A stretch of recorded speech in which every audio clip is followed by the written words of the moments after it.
Hey folks, welcome back for another episode of Code Club. In this episode, I am going to be doing a critique of this visualization that was posted by the website Our World in Data, titled What Americans Die From and the Causes of Death the US Media Reports On. Before digging too deeply into what I think and kind of my interpretation of the critique and what I would do differently, we want to step back and we're going to apply a formula that I have been trying to develop to help critique data visualizations. If we haven't met before, my name is Pat Schloss, and I am a professor at the University of Michigan who is interested in microbiology, but I'm also very interested in data science and data visualization and helping people like you learn to make more effective visualizations and to engage in more reproducible data science practices. So as I mentioned, the figure that I'm interested in is drawn from an article at Our World in Data titled, Does the News Reflect What We Die From?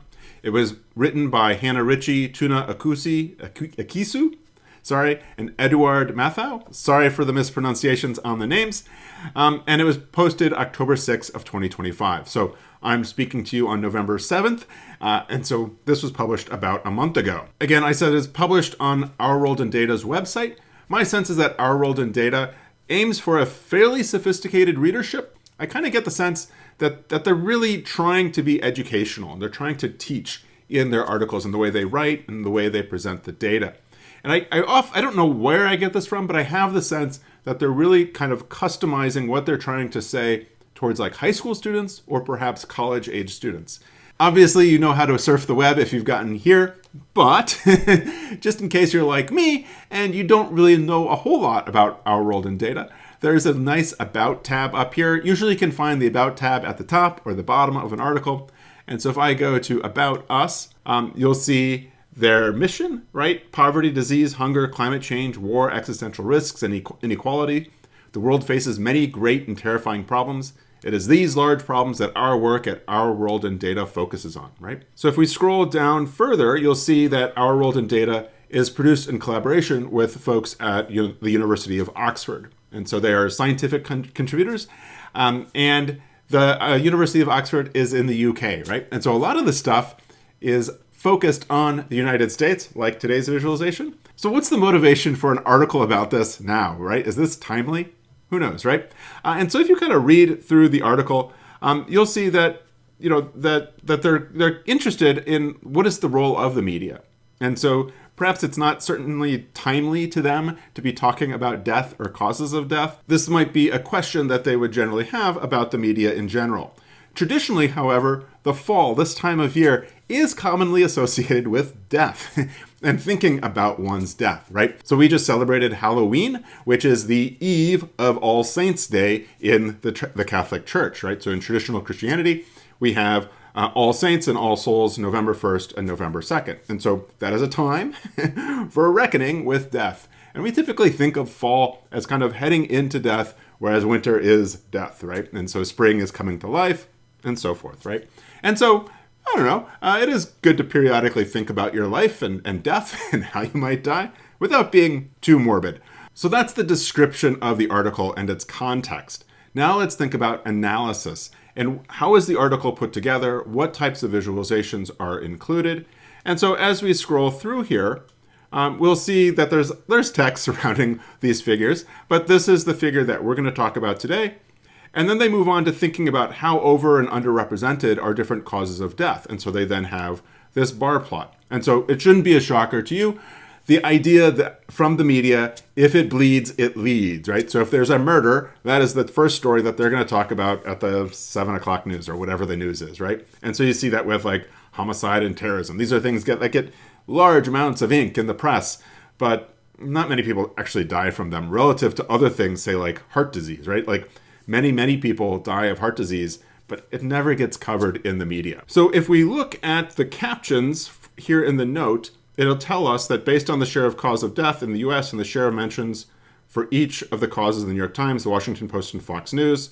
Elsewhere in the article, it tells us that this comes from their websites. If we scroll down to the bottom, we'll see a box, I believe, on the methodology. This brings us to a documentation page with methodology for the data analysis used in the article. Does the news reflect what we die from? Okay. And so what we learn is that we can browse the code for the analysis and we can download the data files here, right? And so the code for the analysis looks a lot like a Jupyter or IPython notebook. The work was done in Python, as it appears to be, right? And so they're talking in here about how they got data out of the websites, out of a tool that basically looks at kind of the cloud, or so to speak, of words used in news articles. And they also use the CDC Wonder database to get access to the actual causes of death, right? And so they talk about how they summarized that all together. I guess what it was called was Media Cloud, right? So this is the mentions from the Media Cloud. As I was looking through here, one thing I noticed is that there was a discussion in their code, in their reporting here, of what does a mention mean, right? And I think we also see that back in the caption for the figure, right? A media mention is a published article in one of the outlets which mentions the cause of death, such as influenza, or related keywords like the flu at least twice, right? So you could imagine that like the flu is used once in an article, but the article really isn't about the flu and doesn't really have anything talking about the flu.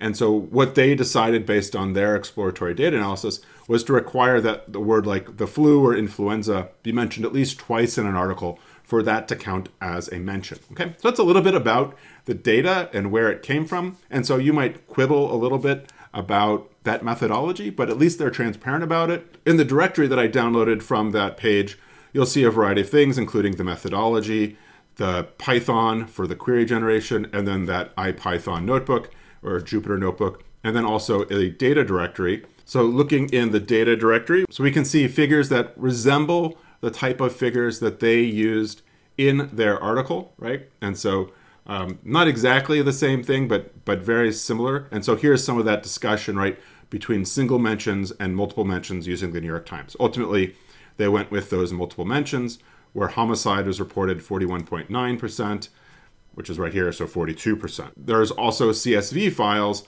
for the mentions and the deaths. And so this would be data that would be useful for, say, recreating this figure, which is actually what we're going to do in the next episode in a couple days on a live stream. So be sure that you have subscribed to the channel and give this a thumbs up if you're enjoying yourself so far. And we will use that data to regenerate this figure. Okay, so that's a bit about the data that went into the article, went into these visualizations, the different types of visualizations that are there, and again, more of the context. So one other question that I always have, because I'm interested in tools and how people make data visualizations, is how do they go about making these visualizations? I actually found something about this at the bottom. They have an FAQ, and there's a link. What software do you use for your visualizations, and can I use it? Is it R? Is it Python? Actually, they say we develop our own visualization and database tool, the Our World in Data Grapher. Right? So this is the GitHub page for the OWID Grapher, Our World in Data Grapher application. They say in that FAQ that it's available, but it's really not well designed, as it says here, for reuse as a visualization library, or for reproducing the full production environment they have at Our World in Data, right? Because their tools are pretty tightly coupled to the database structure. So as I said, they do have a tool for making their own graphics. Whether or not that was used with this, I'm not totally sold that that's what they used. This has more of an infographic type of feel than what they were showing in that line plot on their GitHub repository website. Let's turn our focus to this stacked bar plot. That is the focus of our critique. And we will continue on the analysis phase as we think about the different elements within the visualization. So first of all, it has a title, What Americans Die From and the Causes of Death the U.S. Media Reports On, okay? And so that's a title. I would say that's descriptive. It's not declarative. It's not telling us what it wants us to see, okay? So that's the title. There's no subtitle really. It does have a caption down here at the bottom where they have a note about the methodology, which I've already discussed, as well as a note about the data sources and where they got the data from. So if we think about grammar of graphics and what is the geome, so the geome here is, I would think of as a column or a columnar type of plot. We have a stacked bar plot, right, where we're stacking rectangles that are scaled to the percentage of deaths mentioned in the media for these different categories. There's also a geome for text, right? So also text is a variable.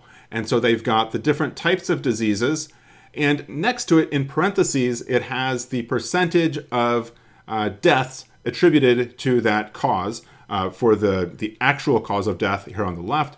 And then for the media coverage, it's the percentage of mentions that deal with death that correspond to that. And then for the media coverage, they appear to do some type of filtering to only return those labels when a disease had, say, more than 2.3% of the mentions, right? And so there's other wedges in here that aren't as large, that aren't included. However, all the diseases are indicated in the left side with kind of their baseline or real percentage or frequency in the US population. The data, I would say, are faceted. So on the left, there's a facet for the actual causes of death, and on the right, there's a facet for the media-based causes of death, or the media described causes of death, right? And then within that, along the x-axis, are the different sources, right? So we could say this is a facet with one source. We could have causes of death in the US. We could have causes of death in the UK, right? So then on the right, under the media representation, we have three news websites: the New York Times, the Washington Post, and the Fox News.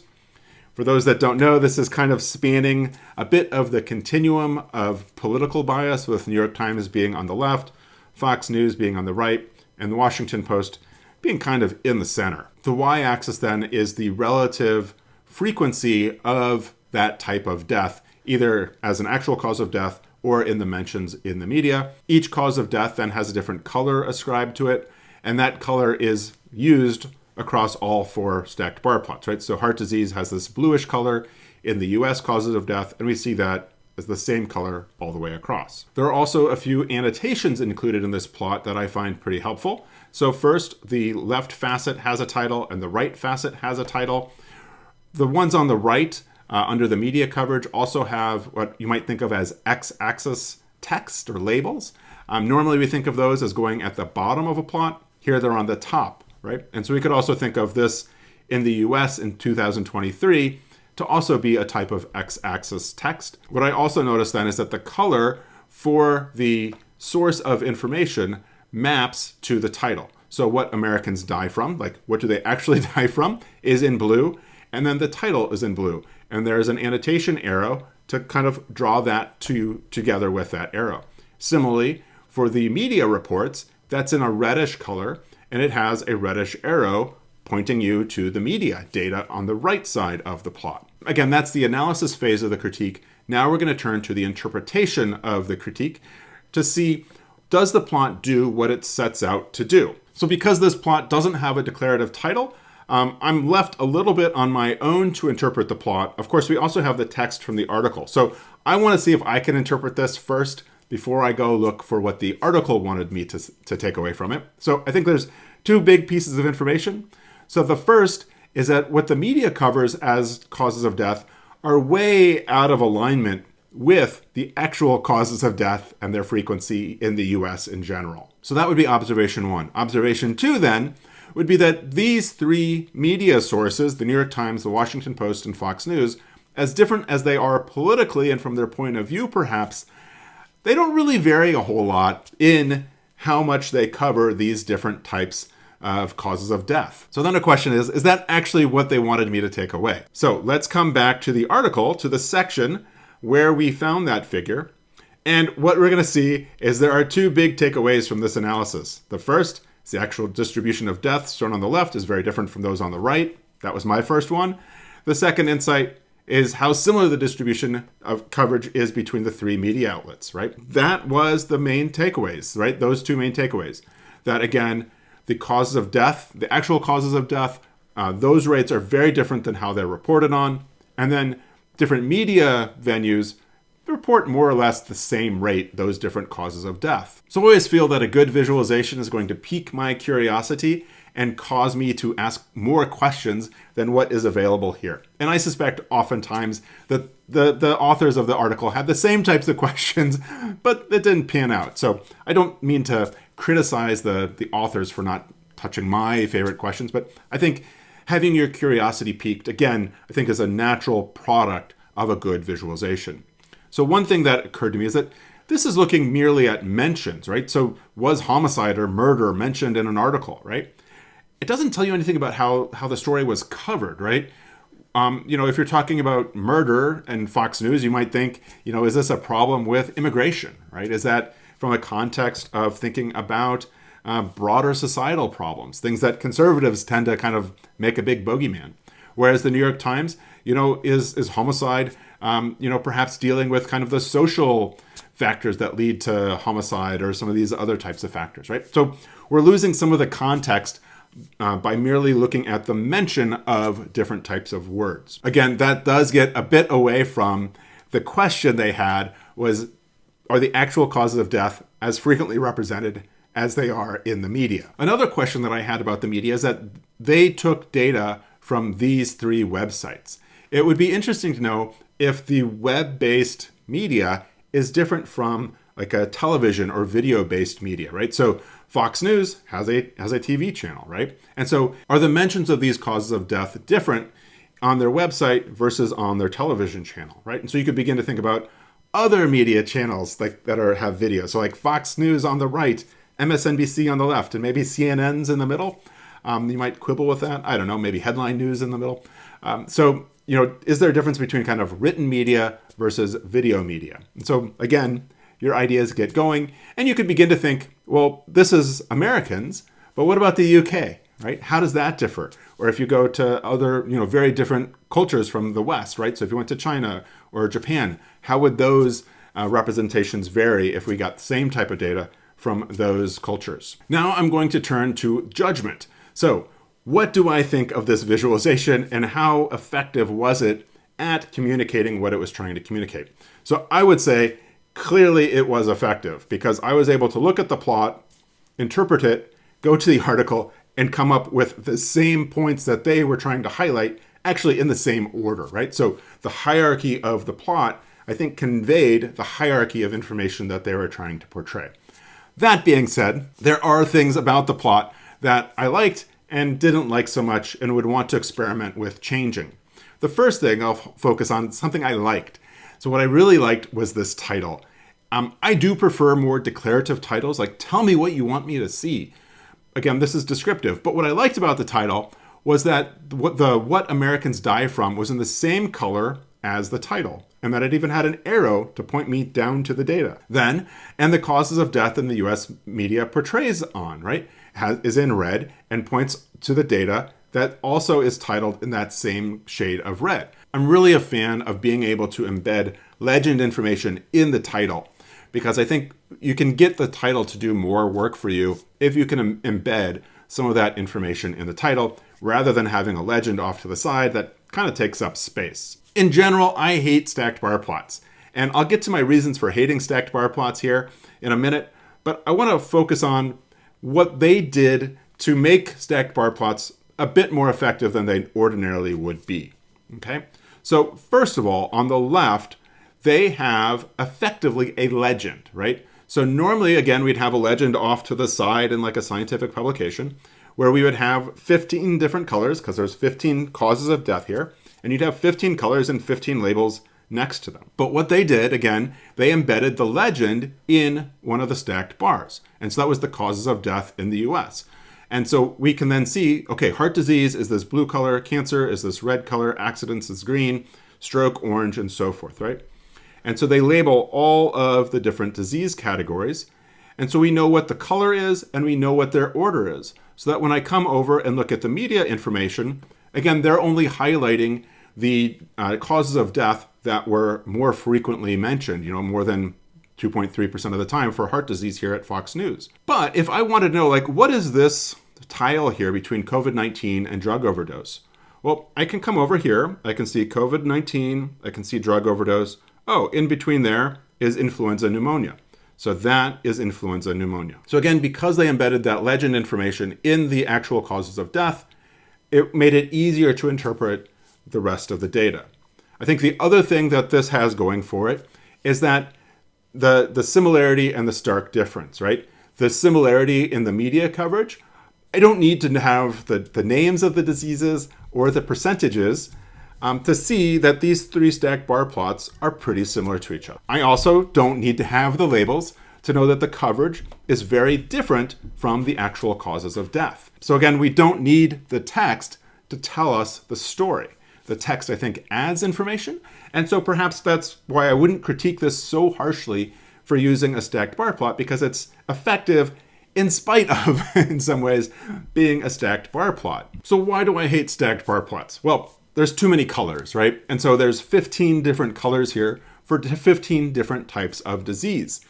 And so the problem then with 15 different colors is that you might get like 5 different shades of green, and you're not totally sure what those are, right? So like this suicide and this homicide green are fairly similar to each other. Like if I didn't have these other categories in here to help give me that order, I might not know which was homicide and which was suicide if I didn't have that kind of contextual information. So again, I think that's something about the design of the plot in this case, as well as the underlying data that is helping it, that I often don't see in scientific uses of a stacked bar plot. And so even with the ordering and having all of the causes of death included in each bar, I think you still ask the reader to do a lot of work, right? And so we talked about this wedge here being influenza pneumonia, which is down here. But then you might say like, well, what are these here? And it's like, okay, well, I've got accidents and suicide. So my eye naturally wants to go over to the left. I'm like, oh, that's not accidents, that's heart disease. And then I've got to scroll down, accidents, okay. And then I've got to scroll down for heart disease or suicide, right? And so I'm confusing myself. Oh, there it is here. And so now I've got to like remember stroke, lower respiratory disease, Alzheimer's disease, diabetes, kidney failure, and liver disease are all in there. And that seems like a lot more than what I talked about here. So I don't know, I'm confusing myself very quickly, right?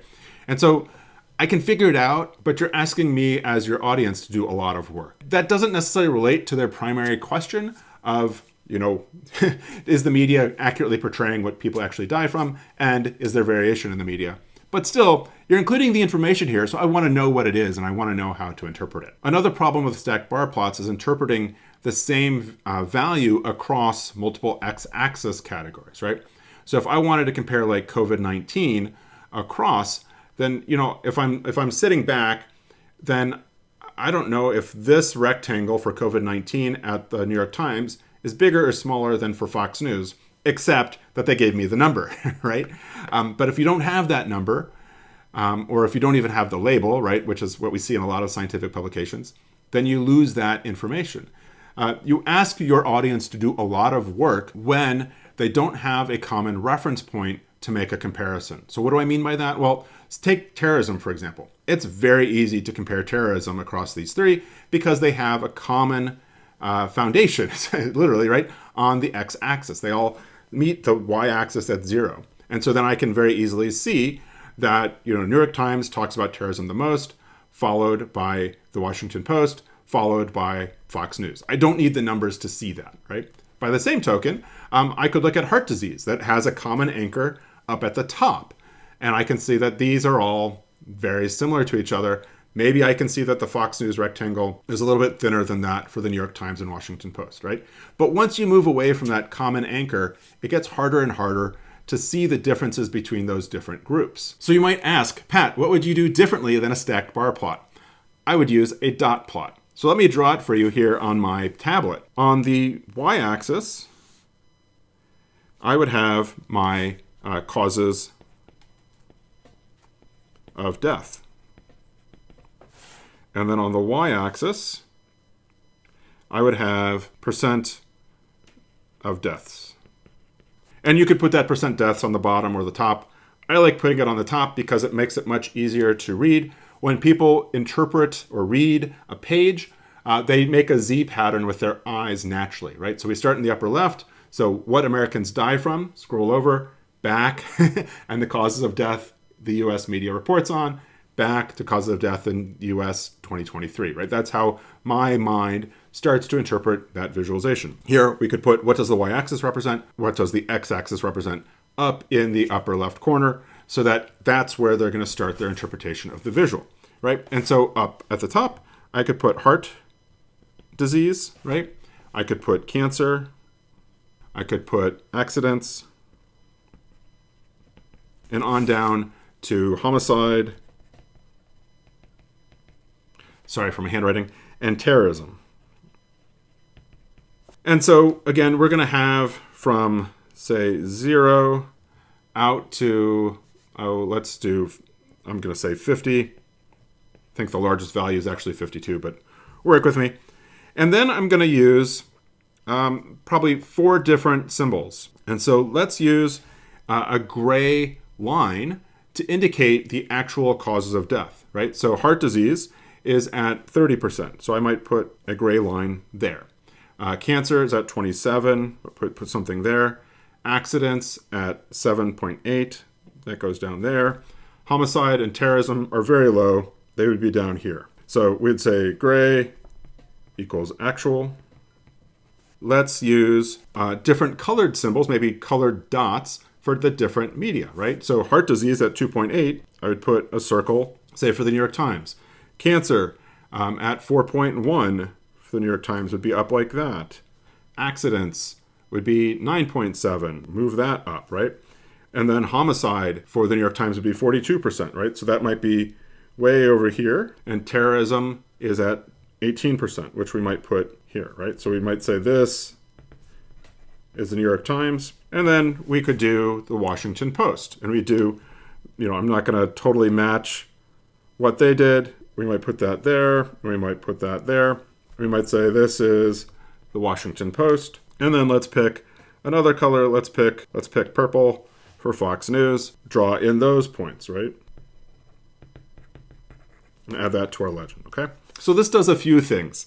So first of all, I think it makes it much easier to interpret and convey the same story, right? We would see the 3 dots, the 3 colored dots, would all be co-located with each other for each of the causes of death. We would also then see them relative to the gray line, which is actual. We could even make that line, instead of gray, we can make it black so it stands out a little bit more. I think I like that idea a little bit better than gray. But you could then begin to tell the same stories, but it makes it much easier then to investigate those individual causes of death that they're presenting, right? And one thing I like about their second plot, which is the relative difference in mentions between what's in the media and what's in the actual causes of death, for that, they could only do 2 variables, right? They could do one media source and the actual. Or I guess they could have 3 bars for each, but again, that gets really cumbersome, right? And so they could do the relative there, but when you do relative, you lose the absolute, right? So, maybe things are dead on, right? So like accidents are 7.8% actual cause of death, and they're between like 5 and 10% in the different media sources, right? And so that might sit right at that line in that bar plot that they showed us. Whereas again, for accidents, I guess I drew mine kind of wrong. Let's clean that up. And we might bring back that gray line.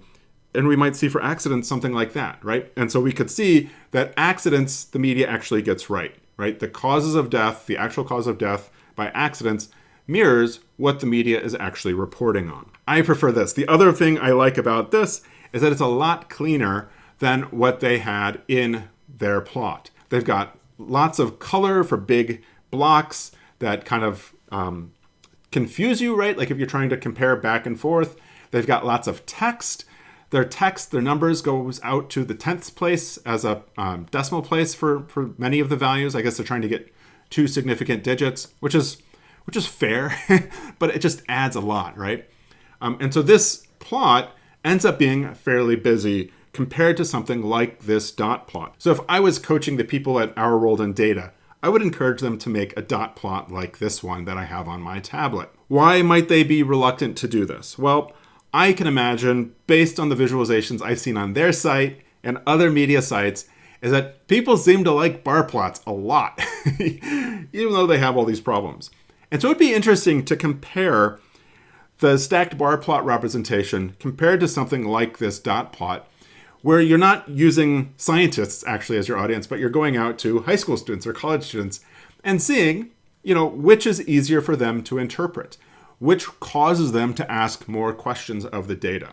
So again, that would be my recommendation. And if I have time to make a refactoring video, I would try to make this style of dot plot. Let me know what you think. Also, if you would like coaching on how to improve your own data visualizations for yourself or for your research group, get in touch with me. Feel free to email me at pat@riffomonas.org, and we can start a discussion about improving your data visualizations and giving you insights on what might make it easier to convey the information you're trying to convey to your audience. Again, I thought that this plot was in general effective in spite of its limitations as a stacked bar plot. I thought it had a lot going for it. And so my judgment isn't overall negative. I think I get what they were going for. And again, because of the nature of the data and the answer to the questions they were asking, I think it actually worked. But if you wanted to be able to drill into specific types of causes of death, the interpretation just gets harder. And I think for most cases, a dot plot like the one I showed you on my tablet is going to be far more effective than a stacked bar plot. Let me know what you think. Stay tuned for the next video, which will be released on Wednesday, where I will make this stacked bar plot in R using ggplot2, dplyr, and other tools from the tidyverse. So that you don't miss that episode, please make sure that you've subscribed to the channel, you gave me a thumbs up, and please tell your friends what we're doing here in Code Club. I will see you next time, where we will recreate this visualization.